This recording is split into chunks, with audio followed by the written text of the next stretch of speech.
Oh, say, can you see by the dawn's early light what so proudly we hailed at the twilight's last gleaming, whose broad stripes and bright stars through the perilous fight o'er the ramparts we watched were so gallantly streaming, and the rockets' red glare, the bombs bursting in air, gave proof through the night that our flag was still there.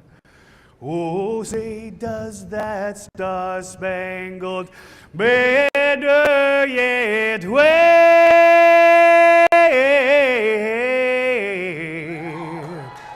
o'er the land of the free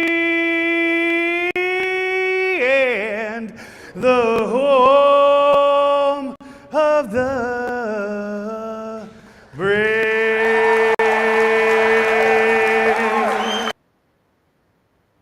Gentlemen, start your engines! Welcome to the Now Show! I'm Joseph Mojo McCarthy. I am the co-host. And Dan Bard, right there, he is our host of the show. He's waving, he's smiling. Here's in here to talk about something creative, because that's what we do here on the Now Show. So welcome, right now. Right now. I love it. Right. When is it? Wait. When is a good time? Oh, yep, it's now. Now. Baby. It's now time. It's now. Yeah. Actually, that does remind me. When I was just out of college, and then I'll introduce myself. But when I was just out of college, one of my 5 jobs was as youth minister, and I did retreats called Teens Encounter Christ. And so one of the things they do at the church, like it's a youth lock-in, and they cover up every clock, and they say, it's time to connect, or like it's time to listen, or it's time to it's time to be right here right now. So yeah, that's just right. I'm loving this whole like now moment. Even as you said that, Dan, I'm looking at the logo that we've created here with the help of AI, and there's a lot of details in that logo that just fascinate me, because we didn't put in that level of detail into the prompt. But things that as I look at that more closely, I'm like, that is so good, because one of the hands starts to disappear right here, right? Mm-hmm. Like it's exploding, as if to say, this is the now moment, but it's not stuck, right? There's a lot of it has a healthy degree of entropy. Yes. Woo! Oh, I like that. Whoa. Wait, there's an appetizer right there. Okay. Yeah. But tell people who you are, Dan, and then we'll get into So my name's Dan. I'm a composer, PEAR-former, edu-creator, and also chief academic officer of the David Z Foundation. Foundation. I was just going to say I'm on brand today. We transform lives through the magic of music, and I get to make music videos with students all over the world, which is awesome. And we work in academic subjects, in youth mental health, in social emotional learning. So it's kind of a dream job for me. Yeah, what do you do, Mojo? Well, one of the many things I do is I host a show on X, which used to be Twitter, called Music Heals, which is such a great synergy with what you're talking about, because I found both in my personal life and as a professional musician that music is one of these amazing gifts that we've been given and that we co-create that can actually heal hearts and minds. It can actually heal relationships. It's a tool, a very beautiful tool of reconciliation. And I don't think a lot of people think of it in that way necessarily, but they've experienced it. So when I started the space called Music Heals, I do it on Fridays afternoons. People have jumped in and they all have their own stories about how music has absolutely healed them, sometimes physically, like physical healing as they were recovering from an accident or in the hospital, that the music not only calmed their heart and their mind, but accelerated or assisted in the healing process of their bodies. So I'm fascinated by music. I see it everywhere because I'm a musician. I feel like the whole universe is one giant symphony and everything is playing together. Sometimes we Mm. play well together and sometimes not so much. But when we don't, guess what we create? We create dissonance, which is a musical term, right? And when we do play together, we play harmony and resonance, which is a musical term. So I don't know. I see music everywhere. And my hunch is, I can't prove this, but my hunch is that when the creation story happened and God, however you believe this, God was speaking things into existence. Some people call it the Big Bang. Some people think it's metaphorical. Some people it's literal. But I think God was singing the whole time because there's just evidence of music everywhere in the universe. Anyway, How can I keep from singing? Yeah. right. I can't. I Yeah, cannot. you can't. Well, yeah, and there's something beautiful about the way you perceive music as well. I'm very similar that everything is music to me. My very loose definition of music is organized sound and silence. Yes. So and that organized piece, it has that executive functioning, Yes. the logic behind it. And otherwise it's just sound and silence. Yes. So it's kind of similar to one of my heroes, Pat Pattison. He sees everything as stable versus unstable. Mm. And if we allow ourselves to tap into both, then we get a much more musical experience.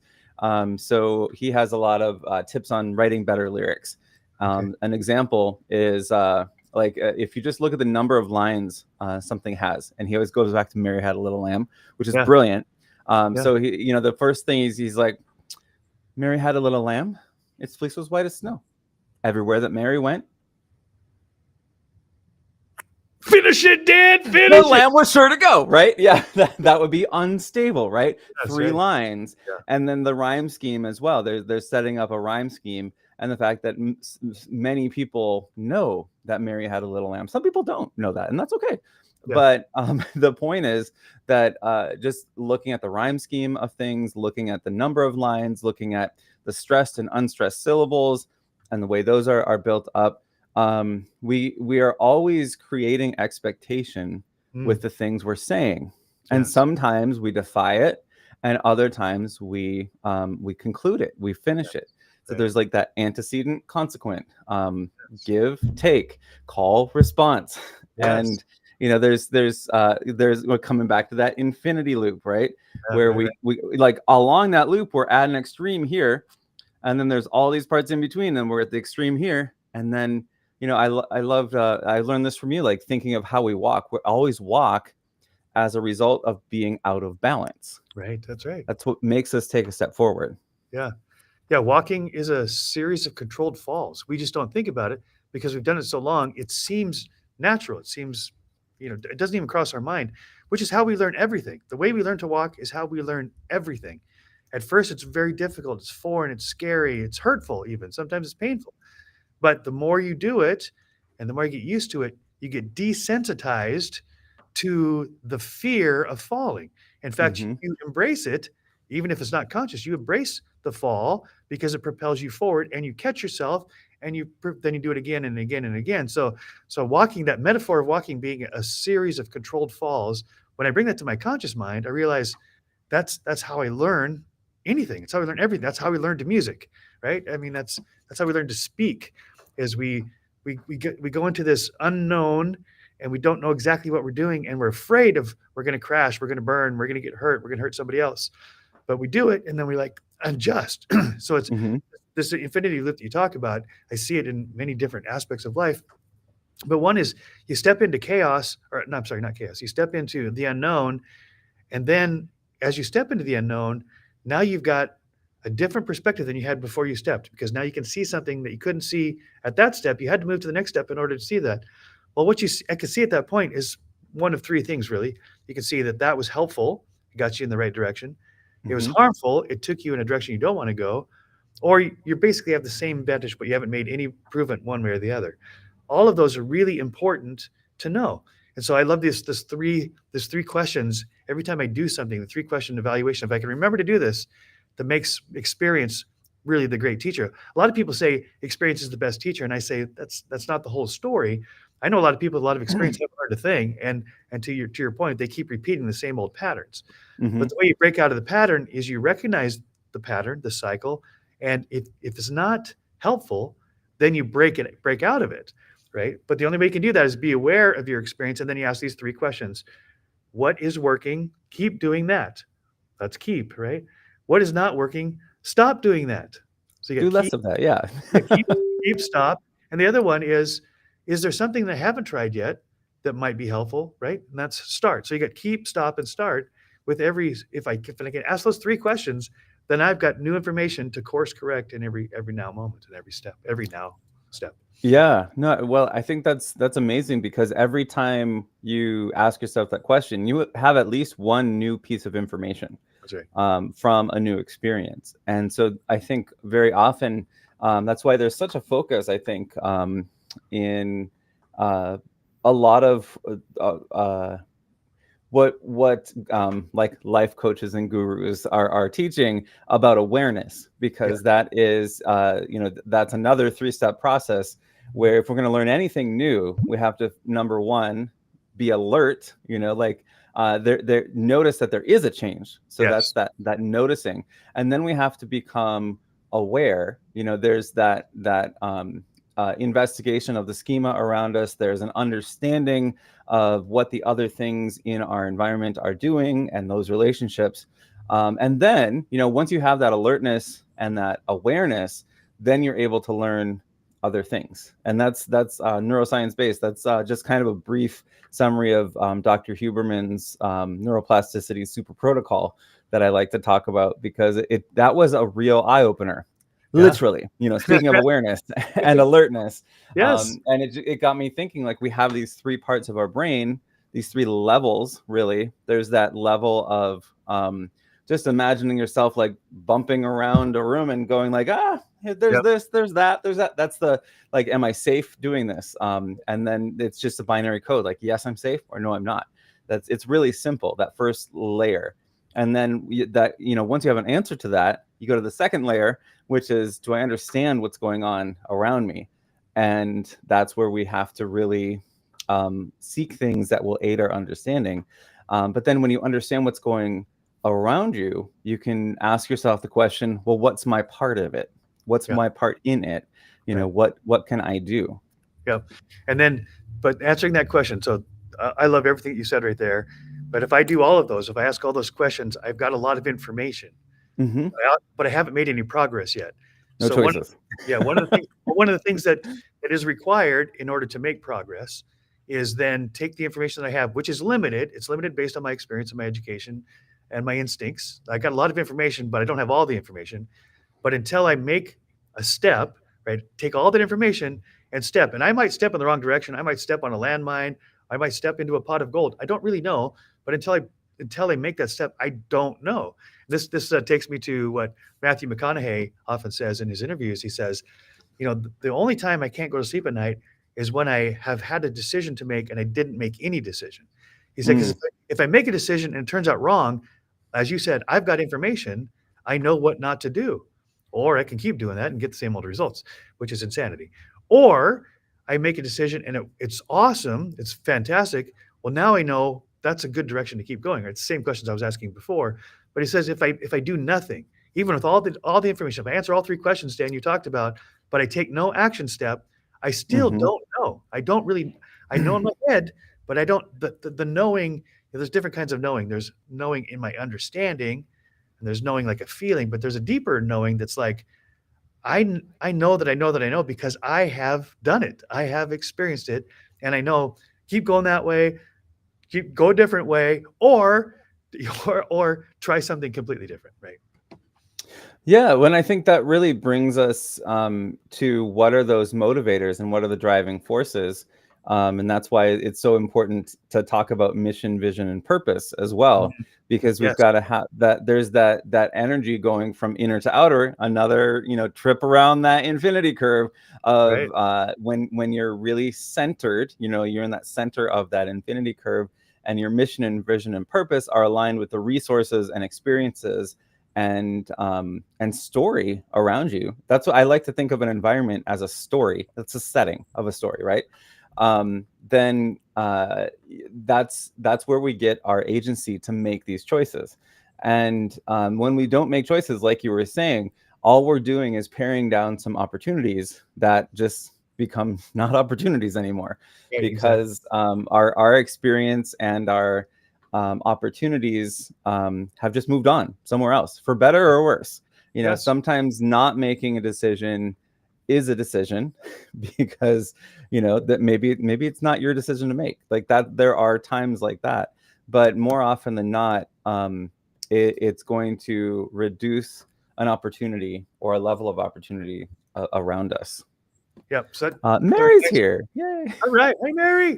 Hey, Mary had a Mary. little lamb. Her fleece was white as She's as snow. white as snow. Everywhere that Mary went.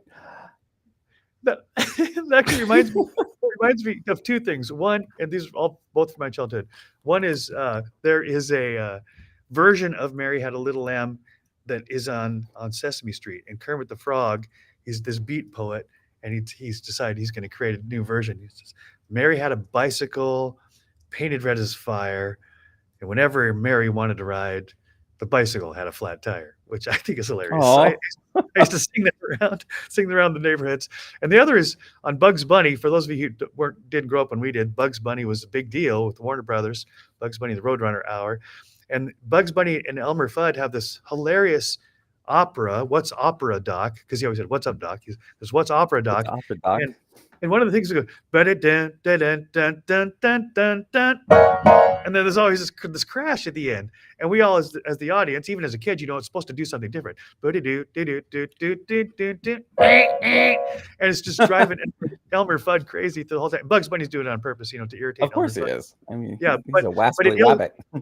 but both the Mary Had a Bicycle and What's Opera, Doc, which are from my childhood, they play right into the story and the song that we're creating right now, because we're taking a whole bunch of information that we've had in the past, and we're integrating it and assimilating it and creating something new in this moment. Our conversation, as we've said many times on the show, our conversation is a creation.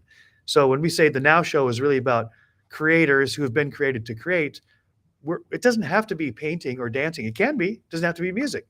It can just be conversation, because there is an art of conversation, and we're creating something right here, right now, that's never been created before, nor will it ever, because this moment, this now moment, we won't pass this way again.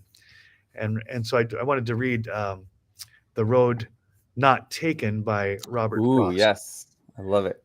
Two roads diverged in a yellow wood, and sorry I could not travel both and be one traveler. Long I stood and looked down one as far as I could to where it bent in the undergrowth. Then took the other, just as fair, and having perhaps the better claim, because it was grassy and wanted wear, though as for the passing there, had worn them really about the same. And both that morning equally lay in leaves no step had trodden black. Oh, I kept the first for another day, yet knowing how way leads on to way, I doubted if I should ever come back. I shall be telling this with a sigh, somewhere ages and ages hence. Two roads diverged in a wood, and I took the one less traveled by, and that has made all the difference. Robert Frost. Oh, that's amazing. And I actually I'll put this in the nest, knowing it's going the Jumbotron, whatever we call it. I Whatever. know it's going to be good, because there is a Jacob Collier arrangement of The Road Less Taken, which, Ooh, I won't often put things that I don't view first in a place where I can share it with others. But right. I got a chance to actually meet Jacob when we were at NAMM in January, and be part of that experience. And what better person, just talking about experiences. So I put that in there. We might watch it at the end, maybe not, but it's there. Because that is one of my favorite poems.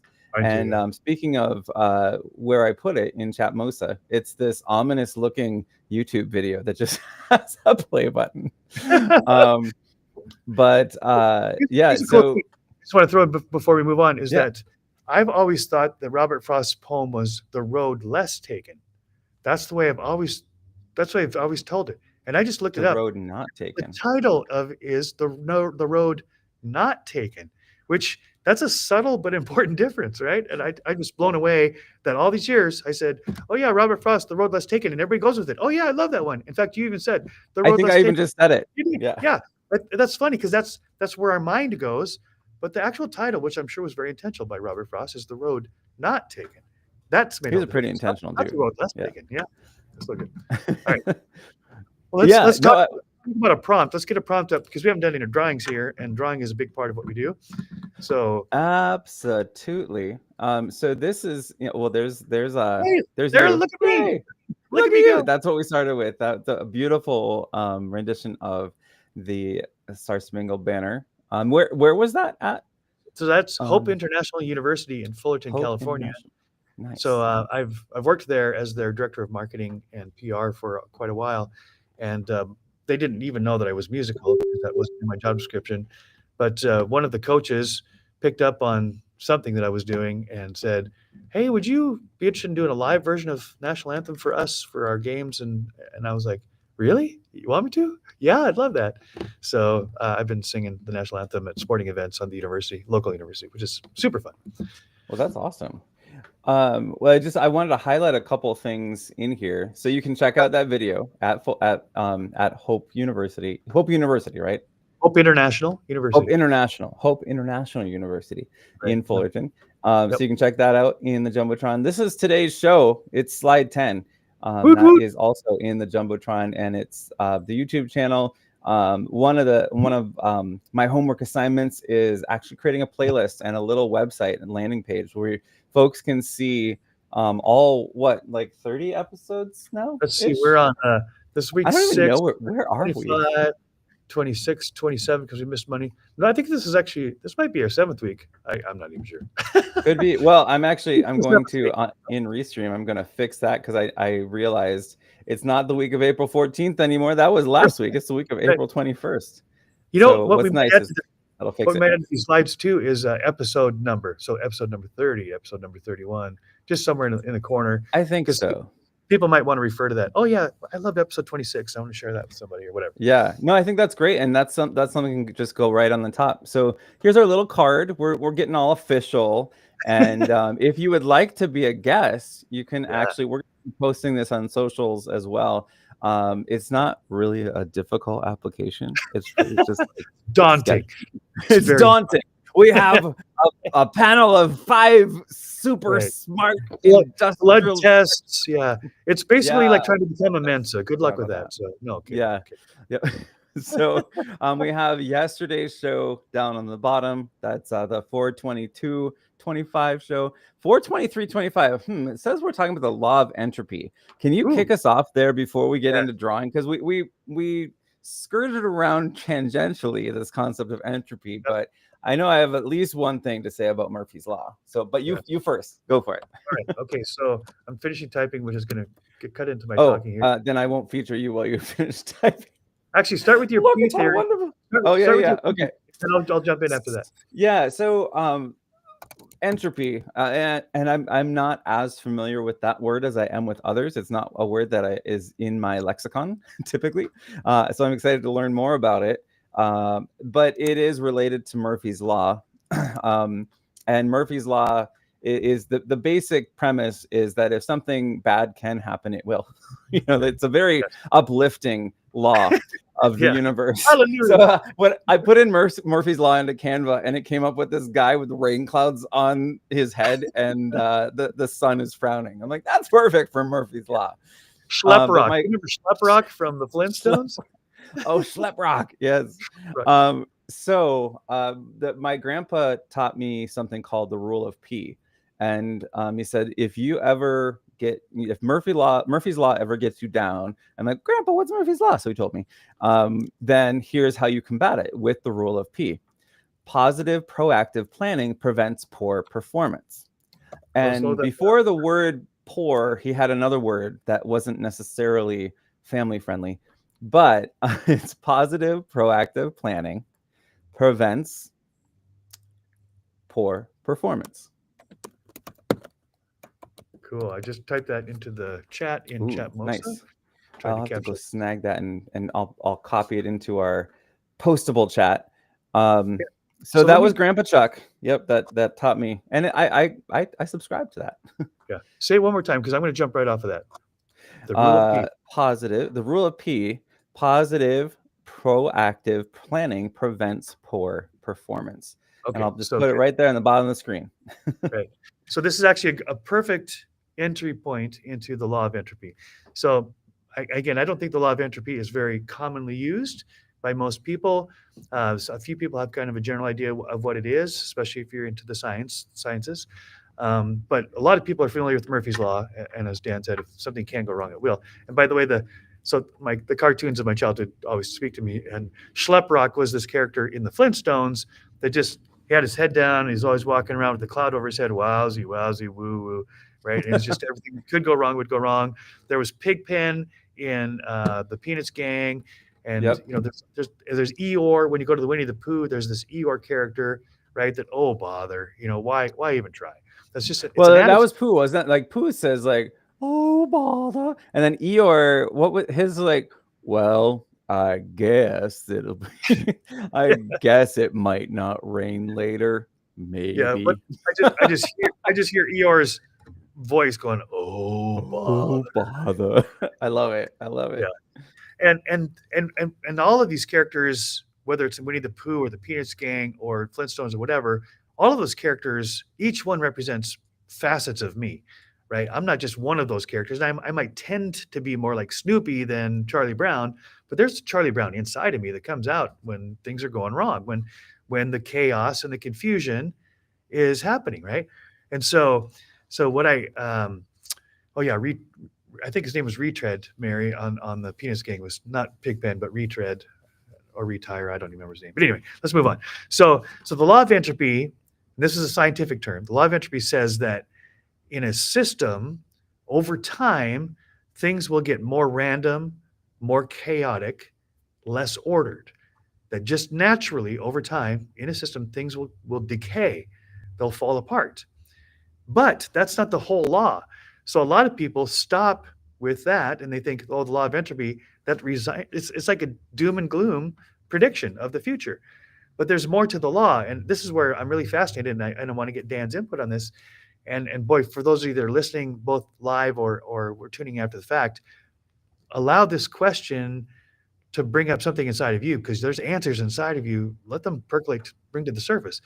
Just don't take our word for it. There's something inside of you that's going to speak to you in this conversation. I think in every conversation, but the law of entropy starts with, if things can go wrong, they will. It starts with Murphy's law, but then there's more to it that gets lost, it gets left out, and that is, however, except if you insert a force, if there's a force inserted into the system, then it can not only stop the law of entropy, suspend it, but it can actually reverse it.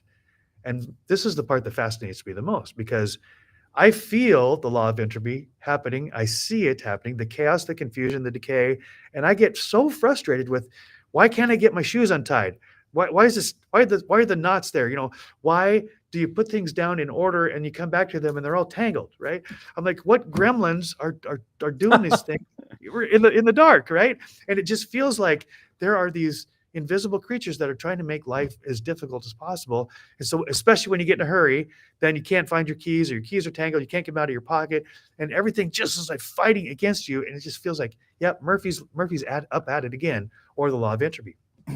But then, Oh wow. so now what I'm asking you and anybody who's listening is, what is the force, or what forces can we insert into the system that is our life to either stop or even reverse entropy? And Dan's P, the rule of P from his grandfather, is actually one of the answers. Dan's grandfather says that proactive planning prevents poor performance. What I got out of that applies to this discussion is that one of the forces that we can put into our system is planning. Because if things are going to go wrong, and they will, how do I reverse that? How do I stop it, or at least mitigate it? I plan better, right? Now, I can't predict everything that's going to happen in the future, so planning has its limits, but I can at least predict some of the things that will happen based on the past, and say, okay, if and when this happens, I'm prepared. And so I think of my friend Paul, who's a fireman, and I'm going to get your take on this in a second, Dan. But my friend Paul, who's a fireman, gave me a personal tour of this firehouse, showed me all the equipment, thousands of pieces of equipment. And then he says, fireman only fights fires about less than 5% of the time. I'm like, well, why go to so much trouble? He says, so that when the fire happens, we don't run away. We run towards the fire, not because we're not afraid, but because we've planned, we work together, we know the tools, and we can save lives, we can save property, we can save stuff that people, everybody else, their central nervous system saying run away, and we can run towards it, not because we're not afraid, but because we planned carefully and we know how to handle what happens in the moment. So you take it from there, Dan. Yeah, well, you have the right, just on that example, you have the right energy to put into the system. So of Yeah, course, as I'm listening, I'm reading like articles and things. So I of put course, one, that's what I you put, do. this is what I do. It's But so one of the ones that I found was talking about entropy in everyday life and entropy in a business, and just your explanation of it. And I love that model of the fireman that you just gave, because it's boils down to, since we're talking about thermodynamics, yes, sustained energy. You know, you have the energy. Like I love these little Fruit Loops that are at the I love Fruit Loops. beginning of the Fruit Loops are great. Yeah, so Yes, we've got these different forces, and then as you know, they're ordered, they're structured. But as time goes on, that's the thing that is introduced into the system that is a non-negotiable. As yeah, time goes on, yes, there's no stasis that can be achieved. So we know that's that right. things are going to have to go somewhere. Some things are going to have to do something.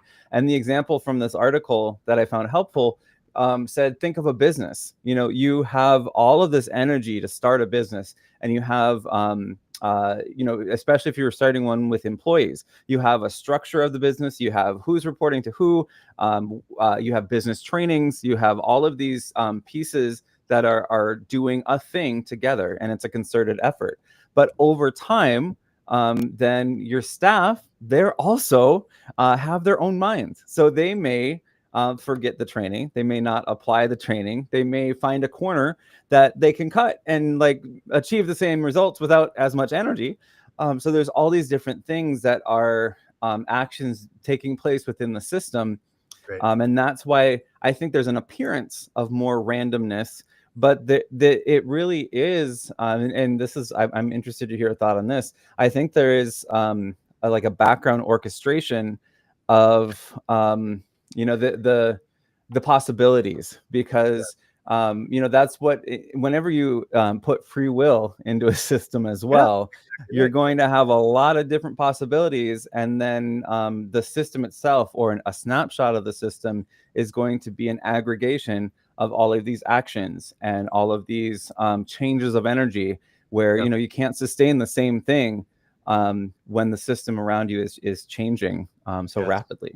So I want to give a concrete example that Dan and I both experienced together. In fact, the first time we were physically in each other's presence, first time we met in person, was at the NAM show.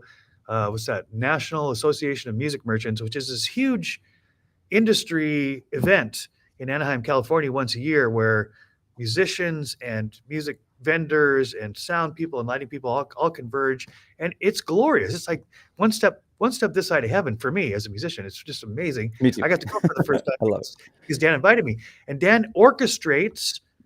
He orchestrates for a choir, for a full orchestra, and for a rock band to do these songs together.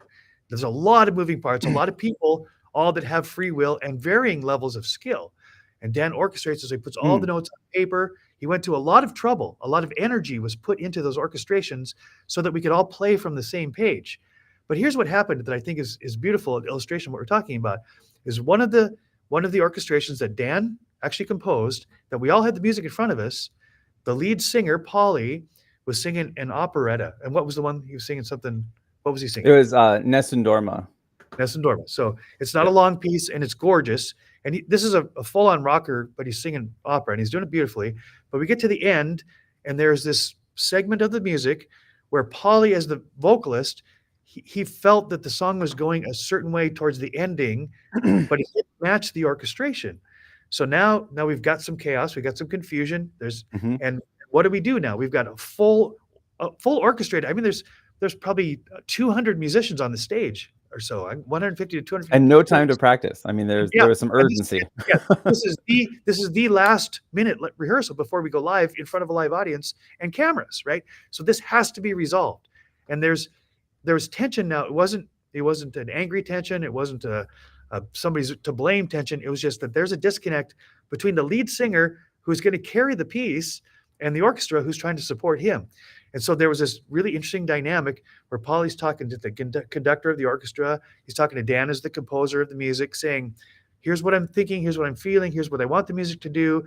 I don't know how to do that with what you've done. What do we do? And there was an experiment time here where Mm-hmm. the conductor had an idea. The first chair violinist, who's got a lot of experience with Paulie, had an idea. Dan had an idea, and there was a collaboration going on, and energy was being exchanged. And I'm right in the middle. I'm standing between Dan and Paulie and the conductor. I'm right in the center of it, physically listening and You feeling were, the weren't energy. you? Yeah. Physically, I was in the middle of the circle of the violin player, the lead singer, the conductor, and Dan, the composer. I'm standing in the middle of them just by happenstance. So I get to feel the energy and feel it all around me. And so now, because these people care about each other and they care about the final product, they're like making adjustments. Okay, what if we try this? And we tried it and that didn't work. What if we try that? We don't do that. And somebody else make another suggestion. And eventually there was a solution. We took out two bars that was causing the problems, reorchestrated for 150 to 200 people, reorchestrated not by rewriting it, by just saying, everybody ignore these two beats because Paulie isn't singing it that way and we need to support him. And so rather than 150 people telling the singer, you have to do it our way, we said, the singer who's the lead needs to do it this way, and we're here to support him. So we all adjusted, and we took those two measures out, and we played it, and it goes, boom, that's it, that's perfect. It Everybody's elated. locked in. It was Yeah, it was so Goosebumps great. City. Yeah. So rather than being stuck on the orchestration, what did we do? And I was just the observer, right? I was observing that here's people who want so badly to work together and to succeed that they will make whatever adjustments are required to make something beautiful together. And 150 to 200 people deferred to one person, not because he was more important, but because we wanted it to work for him. Because if he wins, we all win. And that whole scenario is entropy working against us, and we insert the intention to do what's necessary for all involved, the best possible outcome, not just for us on stage, but for the audience as well. And then we did it. We performed it just an hour later, and it's incredible, right, Dan? Yeah, I'm just recalling the goosebumps and getting like secondary goosebumps now from that experience. And just, speaking from my perspective too, that was some heavy lifting to orchestrate like 5 things within 3 weeks. And this final moment where this is like the Nessun Dorma is like 4 years in the making for Paulie. This is like one of his dream moments of being able to be a performer and have an orchestra behind him. And so there, a couple things. Number one, there wasn't an option of failure. There wasn't, well, we'll get it next time. It was, this is the moment. There was no next time. Right. But the other piece is everybody was willing to give a little bit. And then the, like you said, the solution just was kind of there. I still remember exactly what it is. We cut the last 2 beats of measure 29, and so then, so now I can codify that in the final score. But I think that really highlights a protocol that you were just describing. And that's something when we're dealing with entropy in a system, whether it is thermodynamics or our life, or an orchestra. There's that equal parts listening and responding, because you have to listen in a way where you can still take in more information, make adjustments, and then do the next best thing. And that's going to be moment to moment. If you are in an experience like that one you described, or most of life is where we can have the opportunity to make the next right step, to do the next best thing. And to simplify this even a little bit more, and this is my takeaway from that whole experience, and it really applies to my questions about entropy. What I take away from that is that 200 people could have all said, no, I want to do it my way. Or I want to do it the way I've received it, the way I rehearsed it, the way it's written. Everybody could have dug in and said, me, mine, I. It's one person. But what we did is, and it happened in real time, is we said, it's not one or the other. It's all of us together. What can we do to make the corrections that are necessary? Whether we want to or not individually is irrelevant at this point. What's the best possible outcome for everybody involved? Us as the performers, the singer, the audience that hasn't even showed up yet. And so I think if we're going to talk about what is a force that we can inject into entropy when it happens inevitably. It's a law. It's the law of entropy. It's going to happen. It's not if or it's or when. It's happening all the time. So how do we reverse? How do we stall and reverse entropy? It's, I think part of it was demonstrated in that moment is that I went from me, mine, I have to get it my way, right? It's not the Frank Sinatra solution. I did it my way.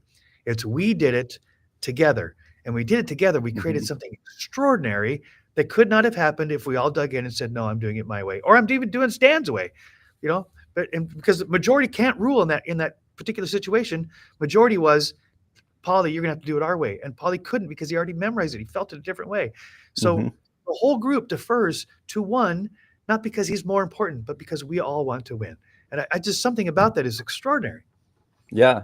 Well, I wrote one of the highlights that we've come back to now and again in the last few weeks in these conversations, that we, like the corporal we, includes you, me, and them.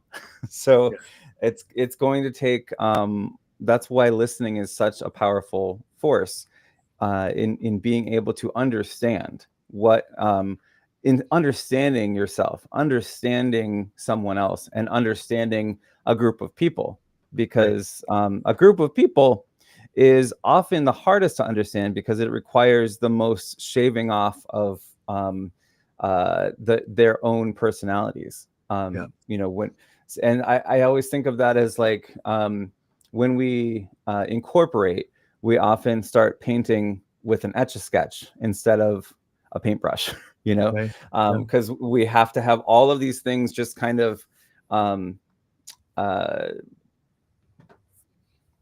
there's a word I'm thinking, I'll think of it later, but compromise. We have to compromise a lot, you know, for better or worse.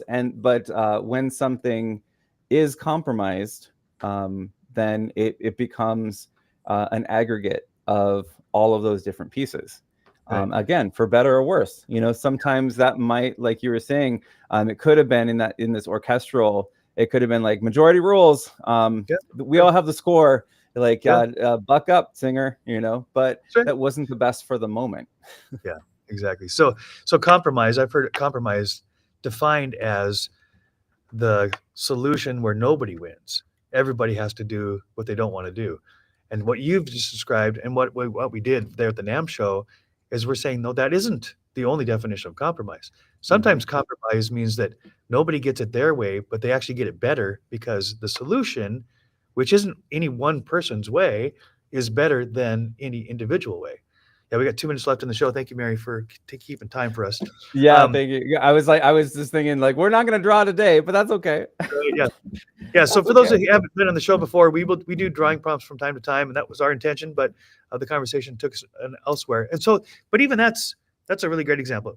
We had an intention. We had a plan. We had a plan, and we diverted from the plan because we were in the moment.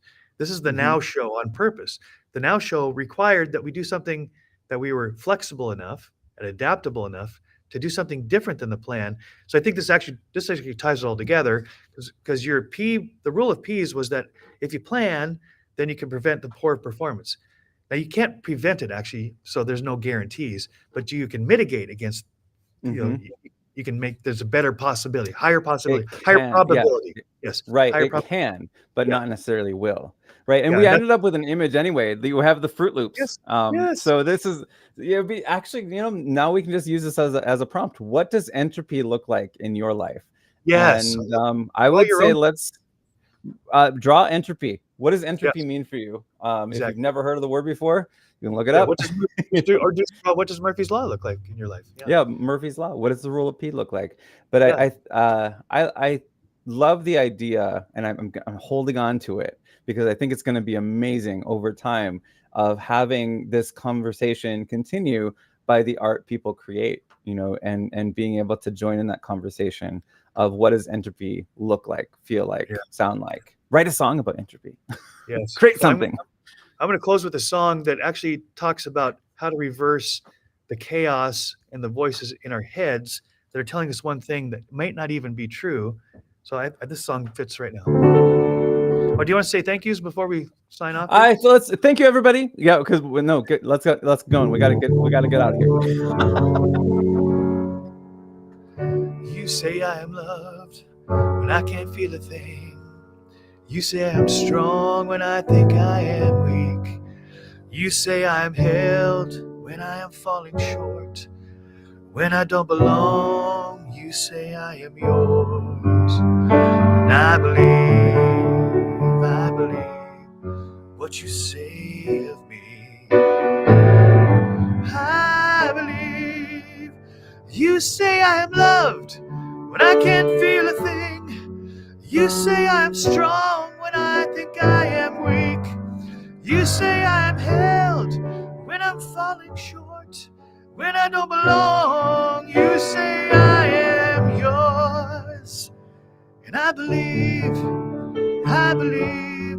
what you say of me. Oh, I believe. So another force that you can insert into the law of entropy is faith. And faith will reverse entropy and, in fact, turn things to your favor. I believe. I believe. Thank you, everybody. Awesome. All right, we'll see you tomorrow.